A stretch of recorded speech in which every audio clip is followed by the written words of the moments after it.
um,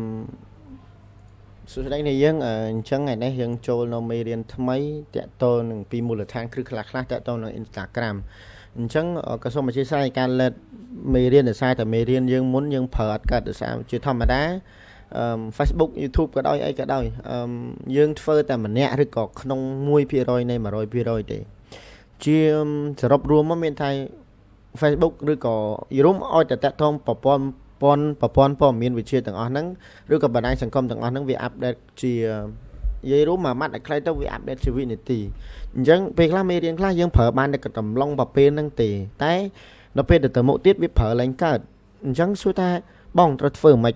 អញ្ចឹងទី1ខ្ញុំមានតែវិធីសាស្ត្រមួយដើម្បីនេះគឺយើង record មេរៀនថ្មីអញ្ចឹងតើតើនឹងមូលដ្ឋានគ្រឹះវាអត់មានអីស្មុគស្មាញទេទី1នៅពេលដែលបងប្អូនឥឡូវខ្ញុំចូលទៅក្នុងពាក្យថៃនេះមកមុននឹងចូលទៅកាន់ boost Instagram ទី1បងប្អូនប្រកាសណាស់ត្រូវតែមាន Instagram ឥឡូវខ្ញុំចូលទៅក្នុងនេះមួយអធិស្ឋាន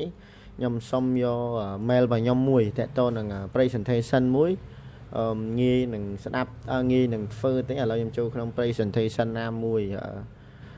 ការនិយាយនេះតែពិតវាអត់តាមបានព្រៀងទុកដោយសារតែទី1មូលដ្ឋានគ្រឹះយើងនិយាយពីនេះពីនោះឲ្យតែយល់ទេអញ្ចឹងនៅពេលដែលយើងចាប់ដើមធ្វើយើងនឹងមានមូលដ្ឋានគ្រឹះណាមួយយើងនឹងមាន presentation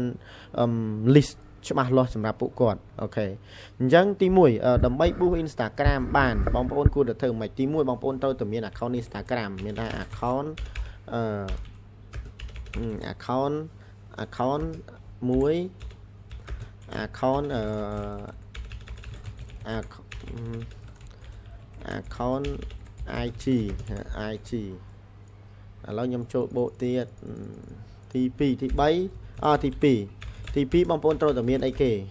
មាន account Facebook អញ្ចឹងបើសិនជាអត់មាន account Facebook ទេក៏យើងអាចយកទៅប៊ូបានដោយសារតែពីរនឹងវា connect ចូលគ្នាបើប៊ូអីចឹងទៅ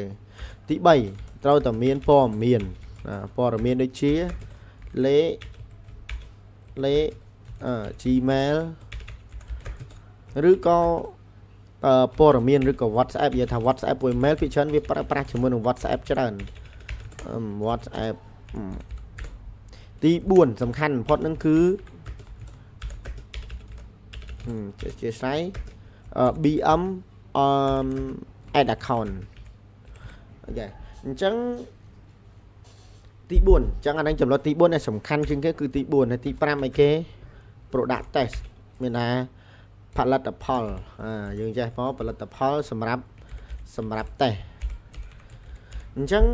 អ្នកដែលគាត់រៀនក្នុង Instagram នេះផងដែរពីច្រើនពួកគាត់សិតតែឆ្លងកាត់នៅមូលដ្ឋានច្រើនមានថាពួកគាត់ធ្លាប់រកស៊ីក៏ធ្លាប់រៀនឬក៏ពួកគាត់មានគោលបំណងសម្រាប់រៀនដើម្បីជាចំណេះដឹងរបស់គាត់ទេអញ្ចឹងសួរថាដើម្បីរៀន IG ឬក៏ boost IG បងប្អូនត្រូវតែមានអីមានទាំង5នេះគឺបងប្អូនអាចធ្វើវាបានហើយតែតើនឹង IG ទៀតសោតអ្នកខ្លះក៏គាត់អត់ boost ទេអ្នកខ្លះ boost ហើយក៏គាត់អត់ដឹងខ្លួនឯងដែរអញ្ចឹងមេរៀននេះគឺខ្ញុំ focus តែការ boost IG boost ជាមួយនឹងអីចឹងតែផ្សេងៗដែលខ្ញុំបាន detail ពីខាងលើចឹងទៅអញ្ចឹងសួរថា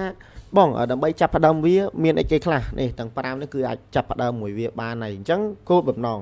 អ្នកខ្លះគាត់រៀនដើម្បីលក់ផលិតផលអ្នកខ្លះគាត់រៀនដើម្បីចេះអ្នកខ្លះគាត់រៀនដើម្បីបរៀនតអញ្ចឹងទៅអញ្ចឹងអាហ្នឹងវាជាការប្រើចាំបាច់តាមរយៈចំណេះជំនាញរបស់គាត់ទេបើខ្ញុំចាំតែបរៀនហើយ support តាមអ្វីដែលខ្ញុំអាច support វាបានទេអញ្ចឹងនៅពេលដែលបងប្អូនទាំងអស់ហ្នឹងសួរថាបងមុននឹង boost IG បានយើងត្រូវមានមូលដ្ឋានអីគ្រឹះអីខ្លះសំខាន់បំផុតគឺមូលដ្ឋានគ្រឹះពី Facebook ហើយនឹង add account controller អញ្ចឹងបើសិនជាករណីបងប្អូនអត់ចេះប្រើ BM ផងអត់ចេះប្រើ add account ផងបងប្អូនទៅ boost IG ក៏ boost អត់កើតដែរបញ្ជាក់គឺ boost អត់កើតហ្មងវាកើតក៏ប៉ុន្តែក្នុងលំដាប់ណាមួយដែលយើងគិតថាវាជាជំនាញរបស់មនុស្សឬទេពកោសល្យឯងក៏ប៉ុន្តែនៅក្នុងមេរៀននេះខ្ញុំ detail មួយច្បាស់ហ្មងពីរបៀបនៃការបង្កើត IG ពីរបៀបនៃការបង្កើត account Facebook ពីរបៀបនៃការលេង BM បង្កើត BM ឬក៏បំពេញព័ត៌មាន BM កាត់ពន្ធឬក៏អីផ្សេងៗគឺក្នុងនោះខ្ញុំ detail អស់តែម្ដងសូម្បីតែការប្រើប្រាស់ឬក៏ព័ត៌មានទៅយកពន្ធឬក៏បង្កើតពន្ធឬក៏ទៅមិនកាត់ពន្ធ 10% ហ្នឹងបងប្អូនគេត្រូវធ្វើមិនអញ្ចឹងក្នុងហ្នឹងក៏វាមានមូលដ្ឋានគ្រឹះនៃការធ្វើដែរក៏ប៉ុន្តែដូចខ្ញុំនិយាយអញ្ចឹង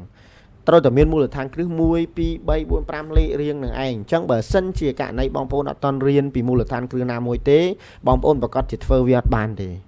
ដូចខ្ញុំនិយាយមិនមែនធ្វើមិនបានទេក៏ប៉ុន្តែបានក្នុងលទ្ធផលណាមួយដែលមានបញ្ហានៅថ្ងៃក្រោយយើងមានពីវិធីសាស្ត្រនៃការការពារដោយរបៀបម៉េចការពារឲ្យមានបញ្ហាដោយរបៀបបាញ់ដល់ពេលដែលមានបញ្ហាអញ្ចោះមួយអញ្ចេះពីរទៅនៅធម្មតា Facebook ឬក៏ YouTube ខ្ញុំមិននិយាយ YouTube អធិស្ឋាន Facebook ហើយនឹង TikTok ឬក៏ IG វា update ជាវិនាទីហើយមានបញ្ហារហូតវាទាថ្ងៃពេញទៅនឹងហ្មងអញ្ចឹងបើសិនជាករណីបងប្អូនមិនទាន់មានមូលដ្ឋានគ្រឹះមិនទាន់បានរៀបចំឲ្យស្តង់ដារផងសួរថាបងប្អូនយកតែប្រើឲ្យរបៀបមិនជួនកាលវាទានេះទានោះអញ្ចឹងវាប៉ះពាល់ទី1 affect រងចាំវា affect ខ្លួនឯងហ្មងគឺ affect តើតើនឹងការបាក់ទឹកចិត្តធ្វើទៅវាបញ្ហានេះបញ្ហានោះប៊ូសអស់លុយច្រើនកាត់ពុនប៊ូសអត់ត្រូវគោលដៅវាអស់លុយច្រើនអីចឹងមួយចុះពីរអីចឹងទៅអញ្ចឹងនេះជាមេរៀនសម្រាប់ BM អញ្ចឹងសង្ឃឹមថាបងប្អូននឹងជួបនៅមេរៀនបន្តទៀតហើយនេះជាការត្រៀមទុកសម្រាប់មេរៀនសម្រាប់ IG ប៊ូស IG អរគុណច្រើនបាយបាយ